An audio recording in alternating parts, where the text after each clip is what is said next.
আসসালামু আলাইকুম। আশা করি সবাই ভালো আছেন। আজকে আমরা ফ্রিল্যান্সিং এর সবথেকে প্রোডাক্টিভিটি কাজ করার জন্য আমরা কোন অ্যাপসটি ব্যবহার করতে পারি বা কোন অ্যাপসটি আমি ব্যবহার করি, এই বিষয়ে আজকে আলোচনা করব। এটার A to Z আমি আলোচনা করব। যারা ফ্রিল্যান্সিং নিয়ে কাজ করেন, তাদের জন্য এই অ্যাপসটা অনেক ভালো। কারণ আপনার প্রোডাক্টিভিটি কাজ এবং ক্লায়েন্ট প্রজেক্ট ম্যানেজমেন্ট এর জন্য আপনি এই অ্যাপসটা ব্যবহার করতে পারেন। এইটা বিষয়ে আজকে আমি ইন ডেপথ আলোচনা করব। তো আশা করি এইটা আপনি দেখলে আপনাদের জন্য এটা অনেক ভালো হবে। যারা এটা ফ্রিল্যান্সিং নিয়ে কাজ করে আশা করি এটা তারা কিভাবে ইউজ করবে এই বিষয়ে আজকে আমরা আলোচনা করব।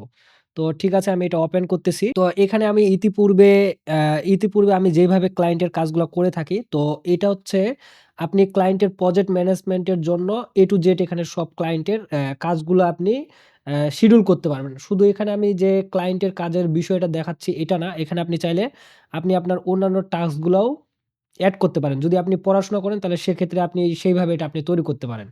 তো আমি যেহেতু ফ্রিল্যান্সিং এর কাজ করি, আমি কিভাবে এটার মাধ্যমে ক্লায়েন্টকে ম্যানেজ করে থাকি, তো এই বিষয়টা নিয়ে আজকে আমি আলোচনা করব। তো ১ম যেটা বিষয় হচ্ছে আপনি যেটা এটাকে যখন অ্যাপসটাকে যখন ওপেন করবেন তখন আপনি এরকম দেখতে পাবেন না। তবে এটা হচ্ছে বোর্ডে যদি আপনি আসেন এখানে লিস্ট অবস্থায় আপনার থাকবে। তবে আপনি বোর্ডে আসলে এটা এইভাবে দেখতে পারবেন।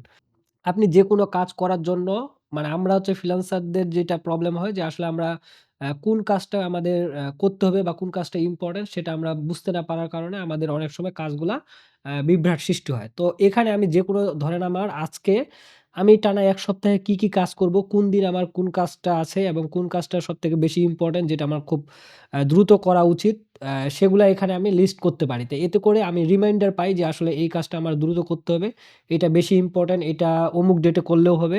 তো এতে করে আপনার প্রোডাক্টিভিটি কাজটা অনেক দ্রুত হবে। ধরেন আমার আজকে একটা ক্লায়েন্টের কাজ আছে। এখন আমি এখানে চাইলে ক্লায়েন্টের কাজের নাম দিতে পারি বা যেহেতু আমি ভিডিও এডিটিং এর কাজ করি তো আমি ওই মানে ভিডিও টপিকসটা কি ওই বিষয়ে আমি এখানে নাম দিতে পারি। তো ধরেন আমি একটা যেকোনো কাজ দিলাম যে আমি একটা ক্লায়েন্টের নামে দেই। ধরেন আমি দিলাম হচ্ছে রোহান, হ্যাঁ? তো আমি এর কাজ করব। তো এখানে আমি যদি দেই তাহলে এটা এখানে কিন্তু হয়ে গেল। এটা কি কাজটা আমি টুডে করব। তো এখানে যখন আমি ওইটা ওপেন করব, এখান থেকে তখন আমি যেই বিষয়গুলো আমি সিলেক্ট করতে পারব যে এইটাকে যদি আমি এই কাজটা আমার কয়দিন চলবে? ধরেন আমি একটা ক্লায়েন্টের কাজ এখন ৩ দিন পর্যন্ত আরকি টাইম। তাহলে আমি এইটা দিতে পারি। দেওয়ার পর এখানে আমি মানে এখানে হচ্ছে কতটা আমি টাইম আরকি এই কাজটার জন্য আরকি নিবো। এতে করে আমার কি হয়? এটাতে আপনি অ্যা মানে এই কাজটা আপনি করতে কত সময় নিবেন? আমি ধরেন এই কাজটা আমি 6 আওয়ার এর মধ্যে এটা শেষ করে ফেলবো। হ্যাঁ? আমি একটা আইডিয়া নিচ্ছি আরকি। হ্যাঁ? তারপর এখানে আপনি ট্যাগ করতে পারেন।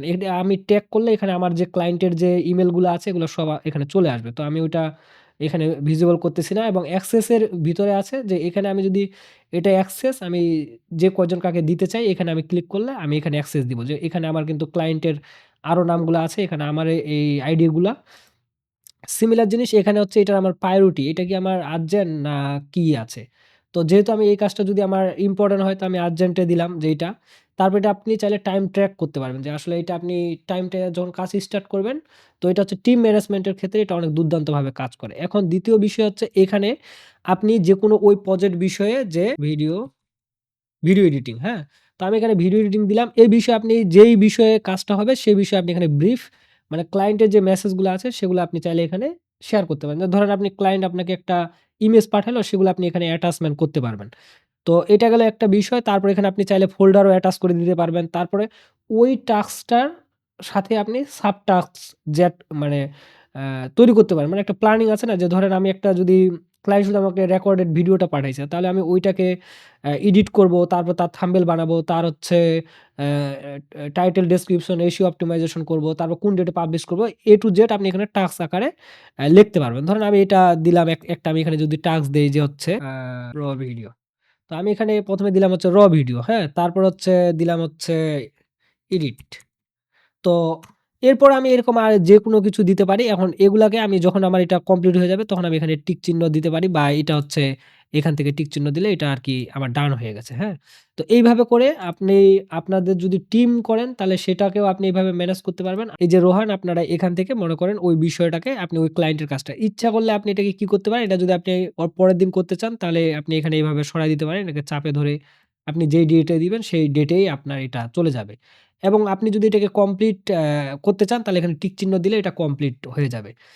তো এইভাবে এটা কাজ করে। এটা অনেক সুন্দর যারা ফ্রিল্যান্সিং এর কাজ করে আশা করি তাদের জন্য এটা অনেক দুর্দান্ত হবে এবং আমি মনে করি এটা যারা ফ্রিল্যান্সিং এর কাজ করেন তারা এই সফটওয়্যারটা ব্যবহার করতে পারেন। এতে করে আপনার যেই কাজের শিডিউল গুলো আছে এগুলো আপনি খুব সুন্দরভাবে ম্যানেজ করতে পারবেন এবং এটা অনেক দুর্দান্তভাবে কাজ করে।